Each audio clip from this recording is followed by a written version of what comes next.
Oh, what's good, YouTube, man? It's Gary with Another Fan TV, back at you another video. Like the content of this video, go smash that like button. Like the content of this channel, go ahead and subscribe, man. Look, so we'll talk about a couple things today, man. Mark Andrews trade deadline. This could be the last weekend of Mark Andrews as a Raven. Marlon Humphrey, his restructure, and Darius Washington, his restricted free agent tender with the Ravens, right? So let's start off with Marlon Humphrey, right? Marlon Humphrey did the Ravens a solid, right? He restructured his contract. He was due $18 million between his salary cap. Between his salary and his roster bonus he was going to get. That's been reduced all the way to like $1 million. So essentially, they did a max restructure of almost over $16 million, right? And with the Ravens, that clears up about $13.4 million in cap space, right? Now, the first question is going to be, what are the Ravens going to do with that cap space, right? Well, we don't know. We'll see. But shout out to Marlon Humphrey for doing that. Restructuring the contract is beneficial for the players. They get some of that money. They get a lot of that money up front. But it helps the team out in the long run as well. So shout out to Marlon Humphrey for that. But what I will say is this, right? When it comes to the Ravens and this $13 million in cap space that they did create, it doesn't automatically mean they're going to make a move for, X player, right? It could just be, creating more space so they can sign their draft picks. So the Ravens need cap space in general, right? It could be making more space so they can re-sign different players or extend certain players, right? They could want to throw kind of how the Eagles extended Saquon Barkley, right? They could want to throw an extension to Derrick Henry. They could want to extend Lamar Jackson, lowering his cap hit, which will also create some space for the Ravens. In the near future, they could want to do that, right? So it could just be about, signing their future draft picks and extending some players that's already on the roster, right? That's a very real possibility, right? So just because the Ravens did this, clearing this kind of cash space doesn't mean that they're going to make a move for somebody, but it means that they're well positioned that if somebody that comes up that they like becomes available, then they can make a move on that, right? So I don't think it's just an automatic thing, right? Now, if they were to make a move for somebody, I have to imagine it's going to be one or two positions, right? The first one would be edge rusher, right?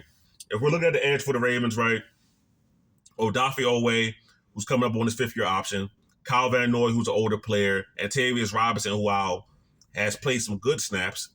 I can't say he's a reliable force on the edge for the Ravens. And David Ojabo has been, disappointing so far, right? So if the Ravens were going to trade for a player with this newly created cap space, edge rusher to me is at the top of the list. All right. I like Oweh a lot. I think Oweh gets a lot of hate from Ravens fans because he's not a flashy sack guy, right? But he's a good player. He's a solid pass rusher, right?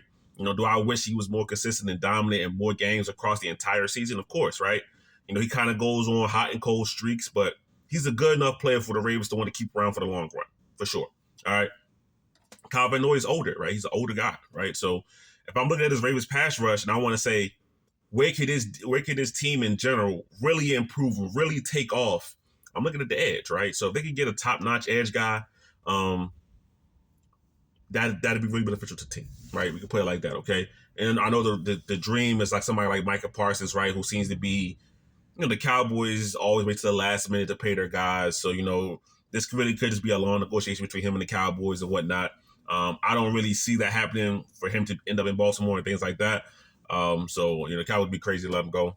But somebody like that is where my mind goes to when I think of, okay, who is a top-notch guy the Ravens could trade for on the edge, right? That's kind of where my mind goes, right? Unlikely, but that's where my mind goes. The second position is cornerback, right? We know that the Ravens are going to want another cornerback. They lost Brandon Stevens, right? I know a lot of fans are happy that Brandon Stevens is not going to be on the Ravens again this upcoming season. But at the end of the day, they do need somebody to replace him, right? All right. Marlon Humphrey is a very, very good outside corner. He's a very, very good nickel corner. I think they want to have that versatility to where they can pay Marlon Humphrey anywhere they want to play him, right? And to truly have that versatility, you need to have another corner next to Nate Wiggins who can hold it down on the outside, right? Now, TJ Tampa is obviously going to be up for this. We'll see what he can do. He was injured pretty much his entire rookie season. But the Ravens could want to go the veteran route. I mentioned him time and time again. A guy like Jair Alexander. His cap hit is like $7 million. The Ravens creating $13 million in cap space that fits in there, right? Obviously, it's not always one-to-one just like that, but that could be a possibility, right? So when I look at the Ravens creating this kind of cap space, that's kind of where my mind goes, right? Could they trade for an edge or a corner? That's where my mind goes, right? All right. Second thing is Darius Washington, right? Darius Washington and the Ravens couldn't come to an agreement on a full contract extension. So, Darius Washington was a restricted free agent, so the Ravens could put a second round tender on him, things like that. The Ravens decided to do something else. The Ravens decided to do the right of first refusal tender, which pretty much means that Darius Washington can sign an offer sheet somewhere else and the Ravens can match it. That's really essentially what it means, right? And if they don't match him, they lose him for nothing. Now the big difference is that the second round tender that they could have put on him is $5 million, right?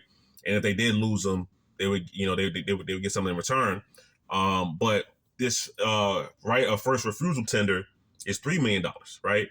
So Ravens save a couple million in cap space, but also they open up themselves up to the fact that if a team likes Darius Washington enough, they can sign him, and if the Ravens don't match, they lose him for nothing, right? So me personally, I don't mind it, right? Darius Washington was really, really good the second half of the year. Obviously, way better than they had Marcus Williams, who the Ravens just cut. It won't be official till after June 1st, so they can get that cap savings on it. But at the end of the day, Darius Washington played a great role last year, right? But I'm not in a rush to pay Darius Washington, if I'm being quite honest, right? I think he's a really good player. I want to see him do it again, right? I want to see him do it again. He has a good season again, sure. Go ahead, give him the money, right?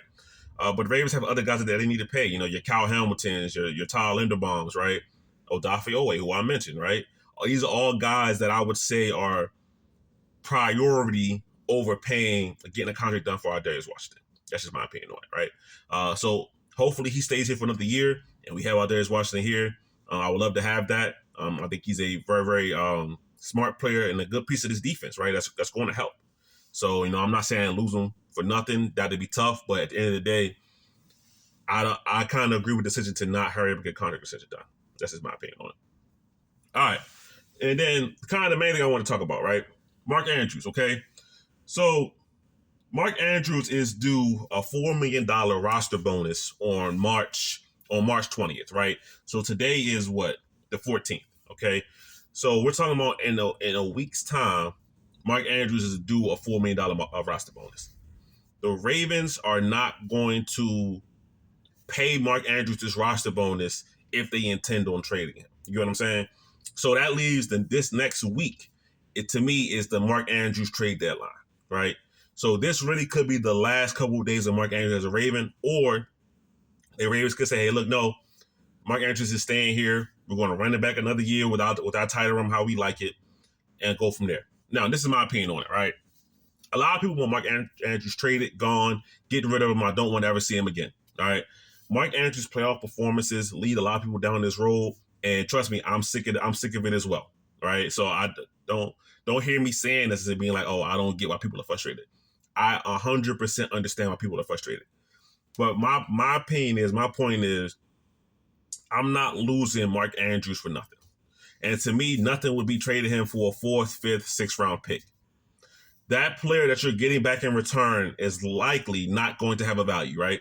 Now, ironically, Isaiah likely was drafted in the fourth round, right? But when you have these kind of draft picks, right? When you have fourth, fifth, sixth round draft picks, these guys are it's a very, very small possibility that they make an impact on your team, right? A lot of people want to say this, right? Hey, trade Mark Andrews now, get a return on it. Don't let him walk away for free next year for nothing. And I get that, right? You always want to feel like you're getting a return on your investment. But at the end of the day, is the investment that you're getting back from Mark Andrews, right, higher than what you're probably going to get from a guy that you draft between rounds 4 and 6? I would say yes, right? Just going off of how it usually goes, the answer is going to be yes, 9 times out of 10. So, my opinion, trade Mark Andrews if you want to, keep him if you want to, but I'm not losing him for nothing. All right. I'm not subjecting to the idea that yes, he just needs to be off this team. I can't take it anymore. Get him out of here. I don't care what you give me. That's how you lose. That's how you end up in a bad trade. Okay. So if I'm the Ravens, first round pick, second round pick is not happening. We know that, right? So that's craziness. We're not even gonna think about that. A third round pick is my sweet spot. If a team can't give me a third round pick for Mark Andrews, I'm not trading them. Because at the end of the day, if I'm the Ravens, this is how I view it. I don't have to trade Mark Andrews, right? I really don't.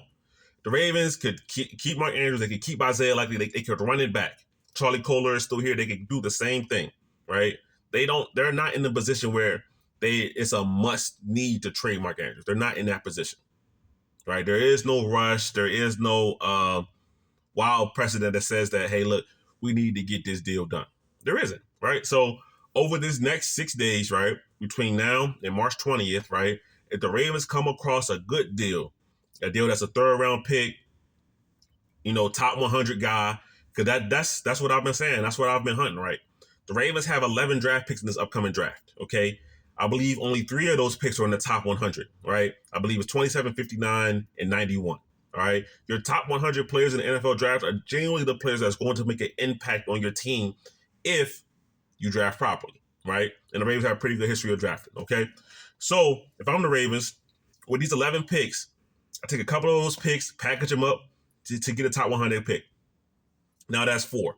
Now, if a team is interested in Mark Andrews and they're willing to give me another third round pick, I take that. Now I have 5 shots at top 100 selections, right? And these top 100 players are probably going to be at positions and players that can help me either this year or the next year. Pretty quickly impact players, right?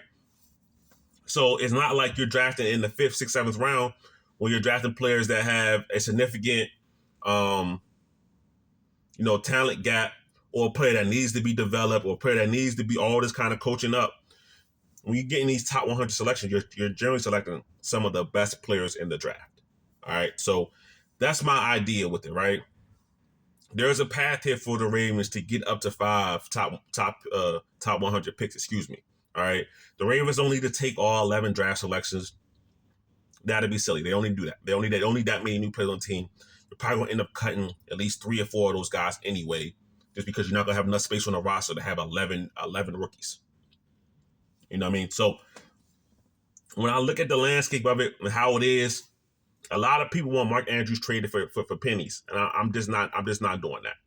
I'd rather have Mark Andrews on this team again next year than give him up for a pick that I believe is not going to return much of any value to the team. That's just my opinion on it, right?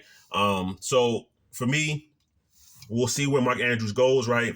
He's had a very, very stellar career with the Ravens, holds a lot of records to the Ravens organization, right? So it's not really, even though I say those things, it's not a sentimental value thing like, oh, we can't trade Mark Andrews because, he's a Ravens legend. He's a Ring of Honor guy. It's not about that, right? But it's about, if you're going to trade Mark Andrews, do it with the intention of making the team better next season, right? Don't just trade him for no reason, right? I know the biggest thing you can say is that you're trading Mark Andrews and you clear up cap space. Okay, but if you want to clear up this cap space, what are you using it for? Who's coming in? What's the trade? So I need to see a more detailed plan about it before I just give up on it. That's my opinion on it. I know a lot of people feel differently about it.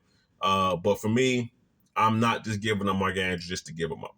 Right? It has to make sense in my eyes. Right. So, but yeah, that's my thoughts on it. That's my thoughts on the last couple of things the Ravens have done, over this last couple of days since the last video, honestly. So I'll talk about DeAndre Hopkins, right? So give me your thoughts in the comments. I'm a part of all comments, man. But it's Gabriel, done Fan TV. I'm out.